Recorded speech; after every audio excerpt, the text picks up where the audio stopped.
com. And look now at President Trump's entire address to the UN General Assembly this morning.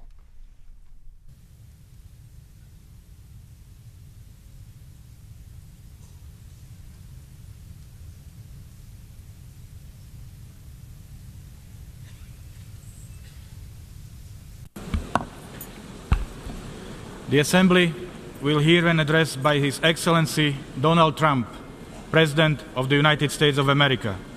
I request protocol to escort His Presidency, His Excellency.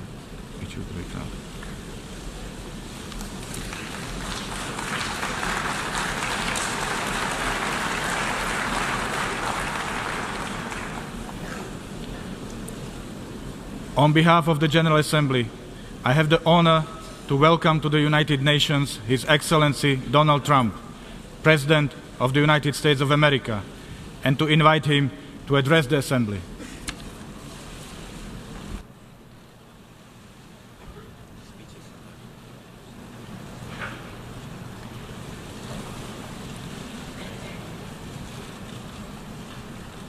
Mr. Secretary General, Mr. President, world leaders, and distinguished delegates, welcome to New York.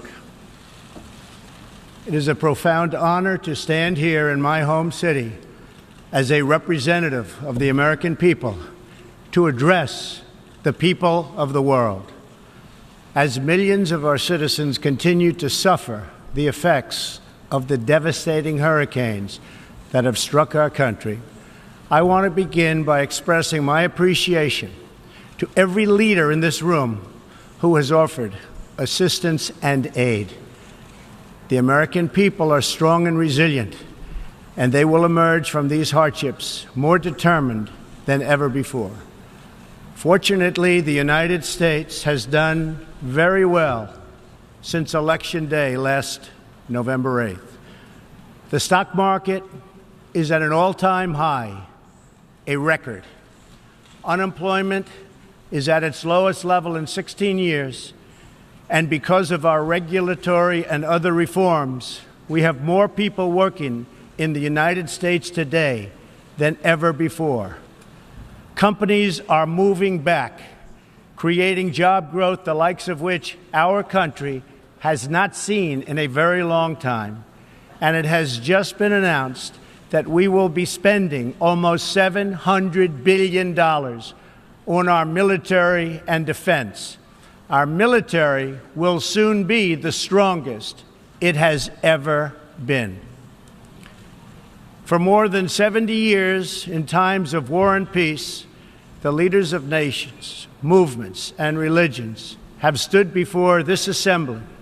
Like them, I intend to address some of the very serious threats before us today, but also the enormous potential waiting to be unleashed. We live in a time of extraordinary opportunity. Breakthroughs in science, technology, and medicine are curing illnesses and solving problems that prior generations thought impossible to solve. But each day also brings news of growing dangers that threaten everything we cherish and value. Terrorists and extremists have gathered strength and spread to every region of the planet. Rogue regimes represented in this body not only support terrorists, but threaten other nations and their own people with the most destructive weapons known to humanity. Authority and authoritarian powers seek to collapse the values, the systems, and alliances that prevented conflict and tilted the world toward freedom since World War II. International criminal networks traffic drugs, weapons, people, forced dislocation and mass migration, threaten our borders, and new forms of aggression exploit technology to menace our citizens. To put it simply, we meet at a time of both immense promise and great peril. It is entirely up to us whether we lift the world to new heights or let it fall into a valley of disrepair. We have it in our power, should we so choose, to lift millions from poverty, to help our citizens realize their dreams, and to ensure that new generations of children are raised free from violence, hatred, and fear.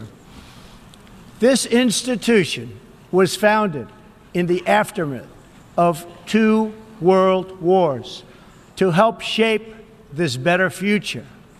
It was based on the vision that diverse nations could cooperate to protect their sovereignty, preserve their security, and promote their prosperity. It was in the same period, exactly 70 years ago, that the United States developed the Marshall Plan to help restore Europe. Those 3 beautiful pillars, they're pillars of peace, sovereignty, security, and prosperity. The Marshall Plan was built on the noble idea that the whole world is safer when nations are strong, independent, and free. As President Truman said in his message to Congress at that time, our support of European recovery is in full accord with our support of the United Nations. The success of the United Nations depends upon the independent strength of its members. To overcome the perils of the present and to achieve the promise of the future, we must begin with the wisdom of the past. Our success depends on a coalition of strong and independent nations that embrace their sovereignty to promote security, prosperity, and peace for themselves and for the world. We do not expect diverse countries to share the same cultures, traditions, or even systems of government, but we do expect all nations to uphold these 2 core sovereign duties: to respect the interests of their own people and the rights of every other sovereign nation. This is the beautiful vision of this institution, and this is the foundation for cooperation and success. Strong sovereign nations let diverse countries with different values, different cultures, and different dreams not just coexist, but work side by side on the basis of mutual respect.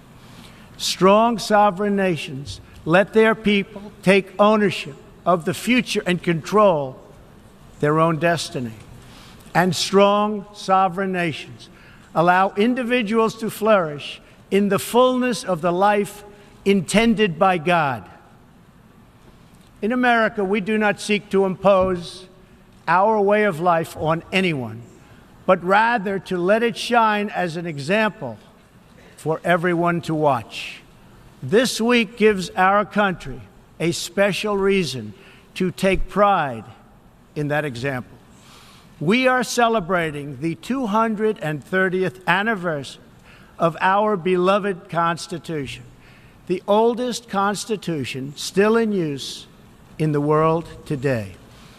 This timeless document has been the foundation of peace, prosperity, and freedom for the Americans and for countless millions around the globe whose own countries have found inspiration in its respect for human nature, human dignity, and the rule of law. The greatest in the United States Constitution is its first 3 beautiful words. They are, "We the people." Generations of Americans have sacrificed to maintain the promise of those words, the promise of our country and of our great history. In America, the people govern, the people rule, and the people are sovereign. I was elected not to take power, but to give power to the American people where it belongs. In foreign affairs, we are renewing this founding principle of sovereignty. Our government's first duty is to its people, to our citizens. to serve their needs, to ensure their safety, to preserve their rights, and to defend their values. As President of the United States, I will always put America first, just like you, as the leaders of your countries, will always and should always put your countries first.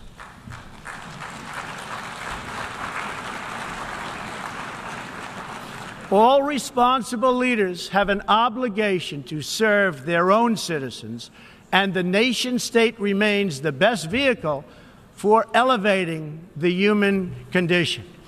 But making a better life for our people also requires us to work together in close harmony and unity to create a more safe and peaceful future for all people. The United States will forever be a great friend to the world, and especially to its allies. But we can no longer be taken advantage of or enter into a one-sided deal where the United States gets nothing in return. As long as I hold this office, I will defend America's interests above all else. But in fulfilling our obligations to our own nations, we also realize that it's in everyone's interest to seek a future where all nations can be sovereign, prosperous, and secure. America does more than speak for the values expressed in the United Nations Charter. Our citizens have paid the ultimate price to defend our freedom and the freedom of many nations represented in this great hall. America's devotion is measured on the battlefields where our young men and women have fought and sacrificed alongside of our allies. From the beaches of Europe to the deserts of the Middle East to the jungles of Asia. It is an eternal credit to the American character that even after we and our allies emerged victorious from the bloodiest war in history, we did not seek territorial expansion or attempt to oppose and impose our way of life on others. Instead, we helped build institutions such as this one to defend the sovereignty, security, and prosperity for all. For the diverse nations of the world, this is our hope. We want harmony and friendship, not conflict and strife. We are guided by outcomes, not ideology. We have a policy of principled realism rooted in shared goals, interests, and values. That realism forces us to confront a question facing every leader and nation in this room. It is a question we cannot escape or avoid. We will slide down the path of complacency, numb to the challenges, threats, and even wars that we face. Or do we have enough strength and pride to confront those dangers today so that our citizens can enjoy peace and prosperity tomorrow? If we desire to lift up our citizens, if we aspire to the approval of history, then we must fulfill our sovereign duties to the people we faithfully represent. We must protect our nations, their interests, and their futures. We must reject threats to sovereignty from the Ukraine to the South China Sea. We must uphold respect for law, respect for borders, and respect for culture, and the peaceful engagement these allow. And just as the founders of this body intended, we must work together and confront together those who threaten us with chaos, turmoil, and terror. The scourge of our planet today is a small group of rogue regimes that violate every principle on which the United Nations is based. They respect neither their own citizens nor the sovereign rights of their countries. If the righteous many do not confront the wicked few, then evil will triumph. When decent people and nations become bystanders to history, the forces of destruction only gather power and strength. No one has shown more contempt for other nations and for the well-being of their own people than the depraved regime in North Korea. It is responsible for the starvation deaths of millions of North Koreans and for the imprisonment, torture, killing, and oppression of countless more. We were all witness to the regime's deadly abuse when an innocent American college student, Otto Warmbier, was returned to America only to die a few days later. We saw it in the assassination of the dictator's brother using banned nerve agents in an international airport. We know it kidnapped a sweet 13-year-old Japanese girl from a beach in her own country to enslave her as a language tutor for North Korea's spies. If this is not twisted enough, now North Korea's reckless pursuit of nuclear weapons and ballistic missiles threatens the entire world with unthinkable loss of human life. It is an outrage that some nations would not only trade with such a regime, but would arm, supply, and financially support a country that imperils the world with nuclear conflict. No nation on earth has an interest in seeing this band of criminals arm itself with nuclear weapons and missiles. The United States has great strength and patience, but if it is forced to defend itself or its allies, we will have no choice but to totally destroy North Korea. Rocket Man is on a suicide mission for himself and for his regime. The United States is ready, willing, and able, but hopefully this will not be necessary. That's what the United Nations is all about. That's what the United Nations is for. Let's see how they do. It is time for North Korea to realize that the denuclearization is its only acceptable future. The United Nations Security Council recently held 2 unanimous 15-0 votes adopting hard-hitting resolutions against North Korea, and I want to thank China and Russia for joining the vote to impose sanctions along with all of the other members of the Security Council. Thank you to all involved. But we must do much more.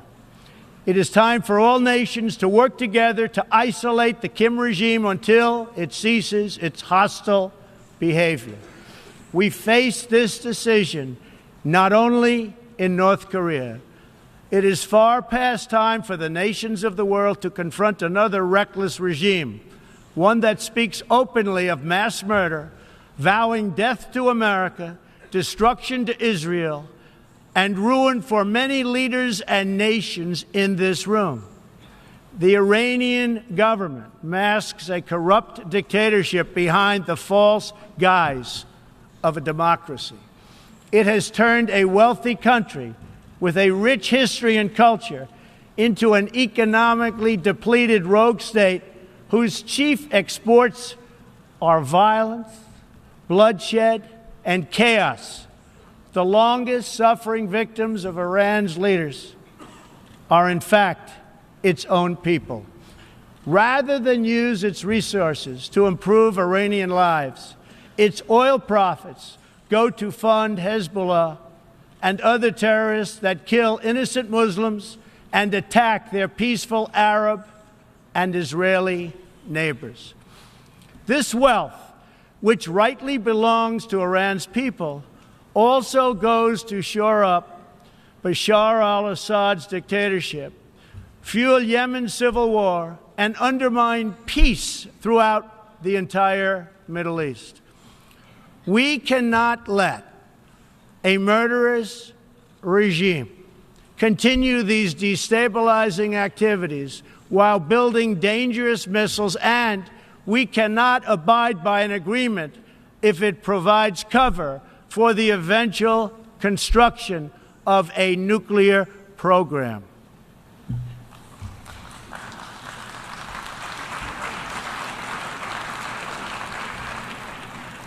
The Iran deal was one of the worst and most one-sided transactions the United States has ever entered into. Frankly, that deal is an embarrassment to the United States, and I don't think you've heard the last of it, believe me. It is time for the entire world to join us in demanding that Iran's government end its pursuit of death and destruction. It is time for the regime to free all Americans and citizens of other nations that they have unjustly detained. And above all, Iran's government must stop supporting terrorists, begin serving its own people, and respect the sovereign rights of its neighbors. The entire world understands that the good people of Iran want change. And other than the vast military power of the United States, that Iran's people are what their leaders fear the most. This is what causes the regime to restrict internet access, tear down satellite dishes, shoot unarmed student protesters, and imprison political reformers. Oppressive regimes cannot endure forever, and the day will come when the people will face a choice. Will they continue down the path of poverty, bloodshed, and terror, or will the Iranian people return to the nation's proud roots as a center of civilization, culture, and wealth, where their people can be happy and prosperous once again? The Iranian regime's support for terror is in stark contrast to the recent commitments of many of its neighbors to fight terrorism and halt its financing. In Saudi Arabia early last year, I was greatly honored to address the leaders of more than 50 Arab and Muslim nations. We agreed that all responsible nations must work together to confront terrorists and the Islamic extremism that inspires them. We will stop radical Islamic terrorism because we cannot allow it to tear up our nation and indeed to tear up the entire world. We must deny the terrorists safe haven, transit, funding, and any form of support for their vile and sinister ideology. We must drive them out of our nations. It is time to expose and hold responsible those countries who support and finance terror groups like Al-Qaeda, Hezbollah, the Taliban, and others that slaughter innocent people. The United States and our allies are working together throughout the Middle East to crush the loser terrorists and stop the reemergence of safe havens they use to launch attacks on all of our people. Last month, I announced a new strategy for victory in the fight against this evil in Afghanistan. From now on, our security interests will dictate the length and scope of military operations, not arbitrary benchmarks and timetables set up by politicians. I have also totally changed the rules of engagement in our fight against the Taliban and other terrorist groups. In Syria and Iraq, we have made big gains toward lasting defeat of ISIS. In fact, our country has achieved more against ISIS in the last 8 months than it has in many, many years combined. We seek the de-escalation of the Syrian conflict and a political solution that honors the will of the Syrian people. The actions of the criminal regime of Bashar al-Assad, including the use of chemical weapons against his own citizens, even innocent children, shock the conscience of every decent person. No society can be safe if banned chemical weapons are allowed to spread. That is why the United States carried out a missile strike on the airbase that launched the attack. We appreciate the efforts of the United Nations agencies that are providing vital humanitarian assistance in areas liberated from ISIS, and we especially thank Jordan, Turkey, and Lebanon for their role in hosting refugees from the Syrian conflict.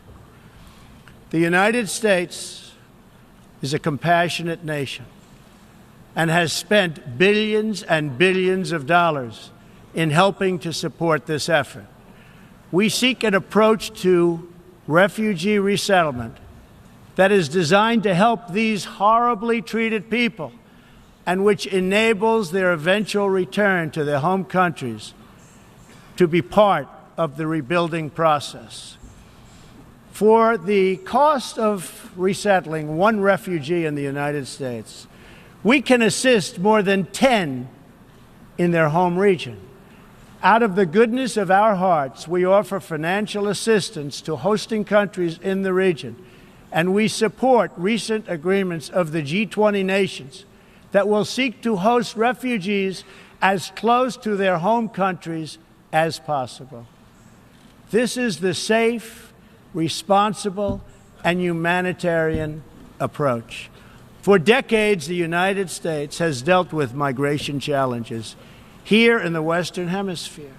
We have learned that over the long term, uncontrolled migration is deeply unfair to both the sending and the receiving countries. For the sending countries, it reduces domestic pressure to pursue needed political and economic reform and drains them of the human capital necessary to motivate and implement those reforms. For the receiving countries, the substantial costs of uncontrolled migration are borne overwhelmingly by low-income citizens whose concerns are often ignored by both media and government. I want to salute the work of the United Nations in seeking to address the problems that cause people to flee from their homes. The United Nations and African Union led peacekeeping missions to have invaluable contributions in stabilizing conflicts in Africa. The United States continues to lead the world in humanitarian assistance, including famine prevention and relief in South Sudan, Somalia, and northern Nigeria and Yemen. We have invested in better health and opportunity all over the world through programs like PEPFAR, which funds AIDS relief, the President's Malaria Initiative, the Global Health Security Agenda, the Global Fund to End Modern Slavery, and the Woman Entrepreneurs Finance Initiative, part of our commitment to empowering women all across the globe. We also thank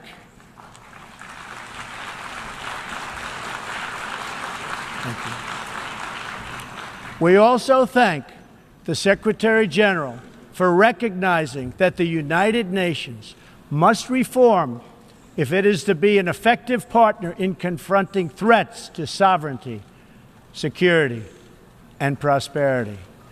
Too often, the focus of this organization has not been on results, but on bureaucracy and process.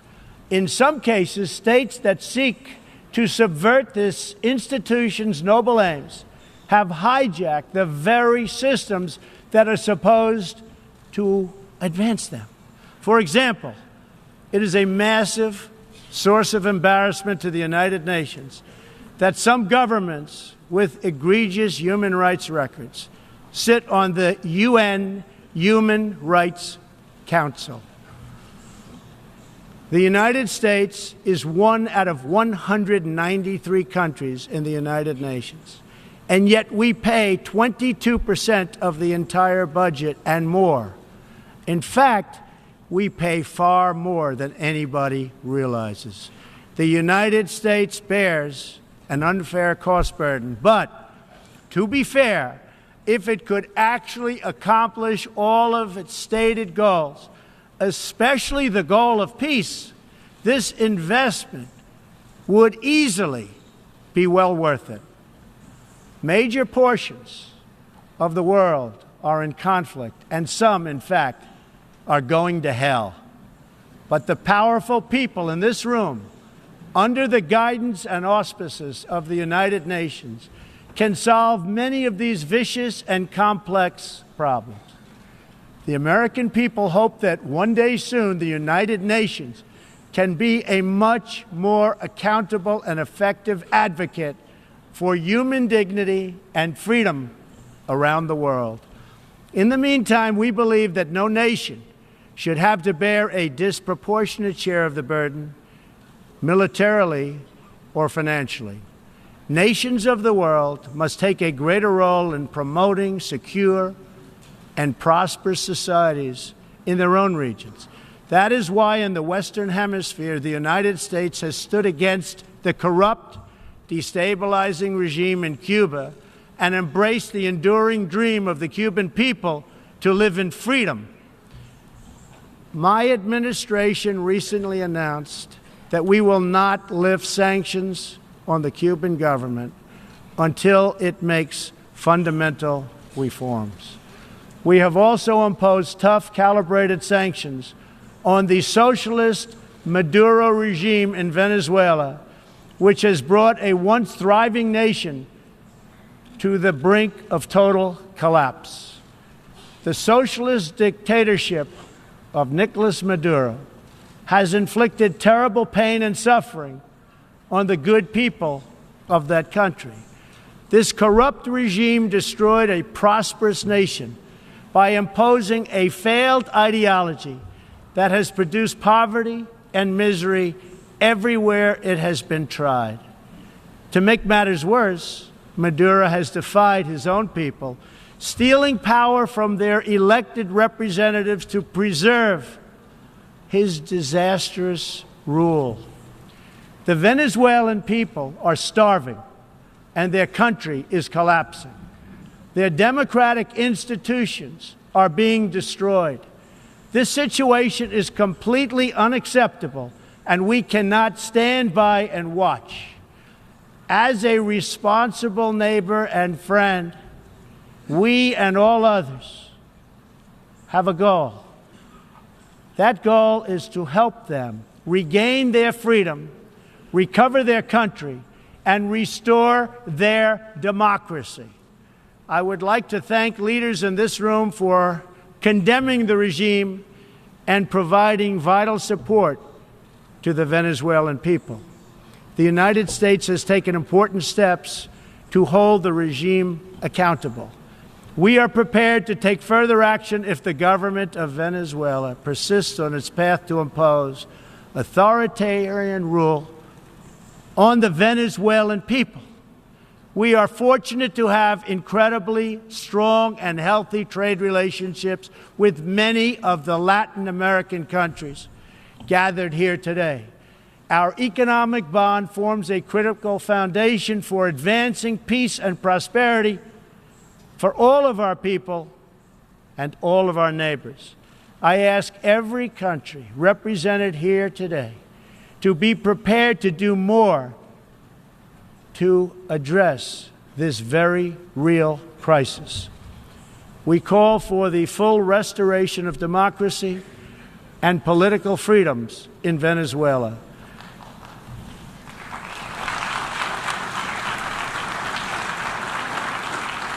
The problem in Venezuela is not that socialism has been poorly implemented, but that socialism has been faithfully implemented.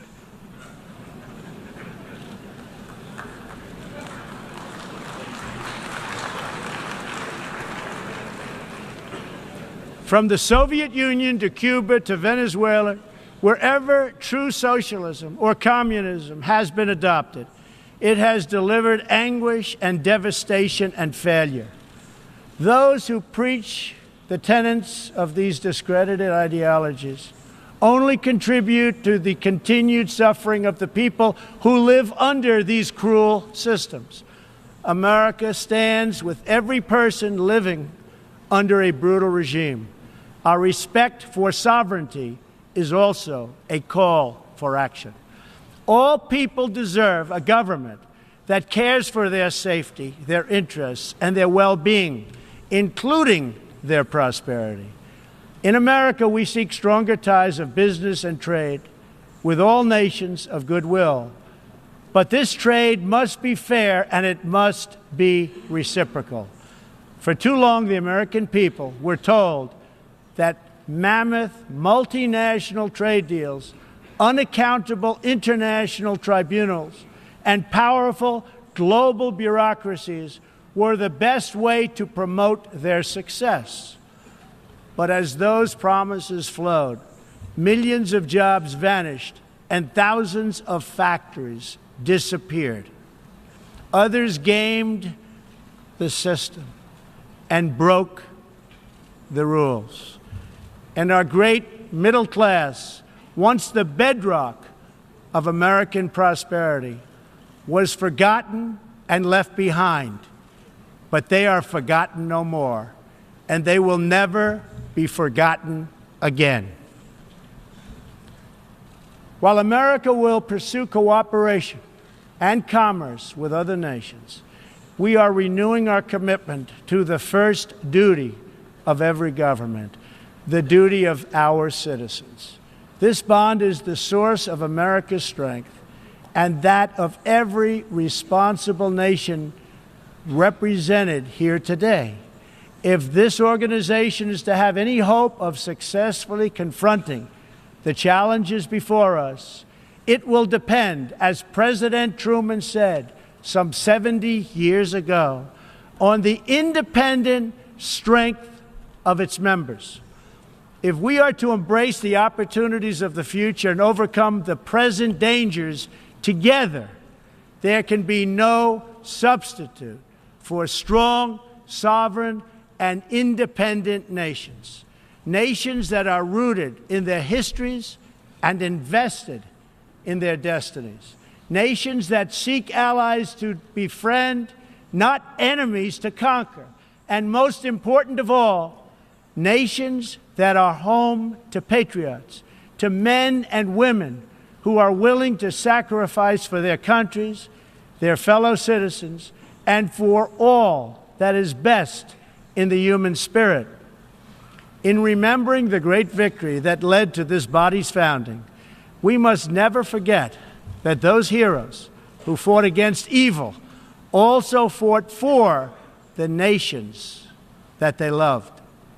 Patriotism led the Poles to die to save Poland, the French to fight for a free France, and the Brits to stand strong for Britain.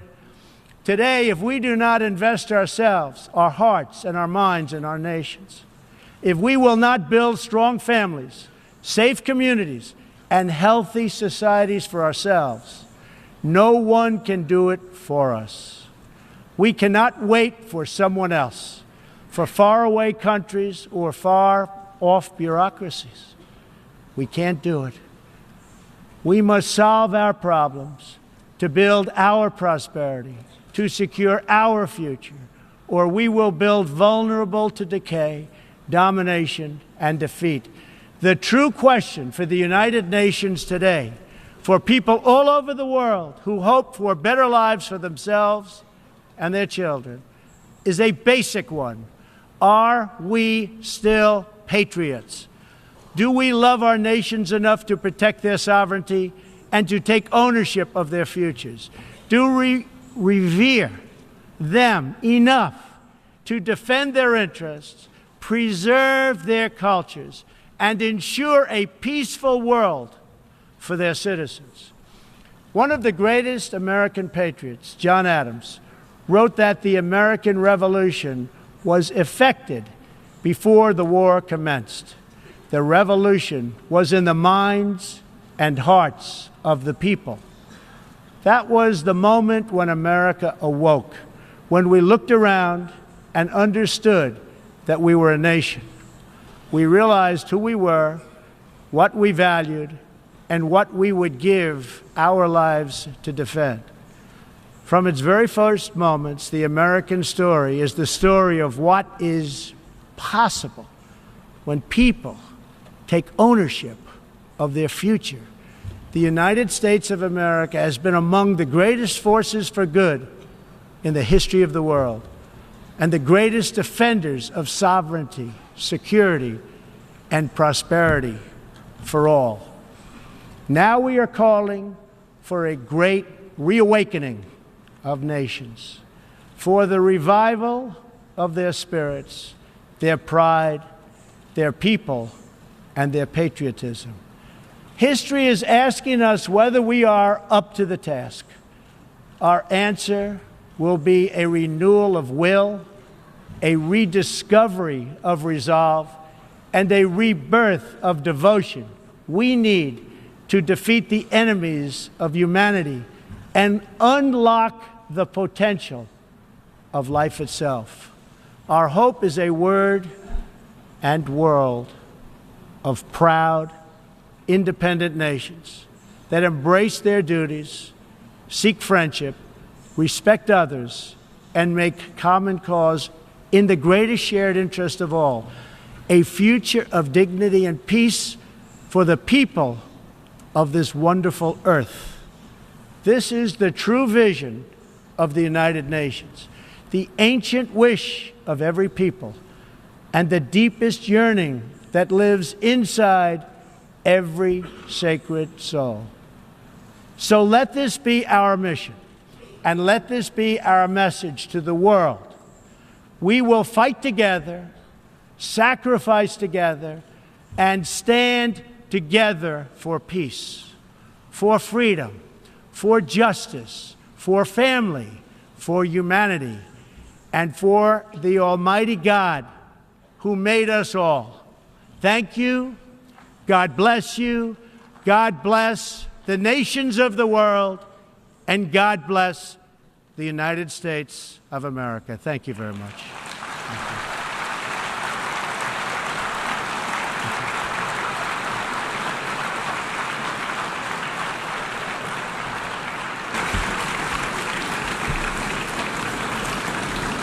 On behalf of the General Assembly, I wish to thank the President of the United States of America for the statement just made.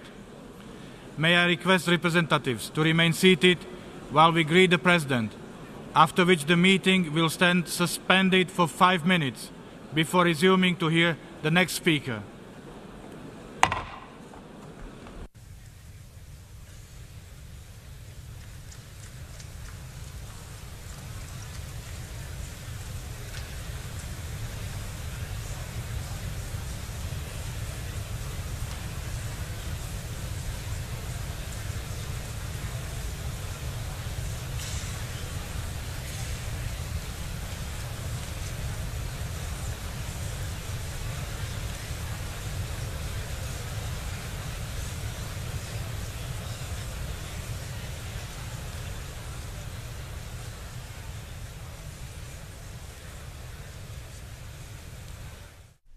And there's reaction from Capitol Hill to President Trump's speech.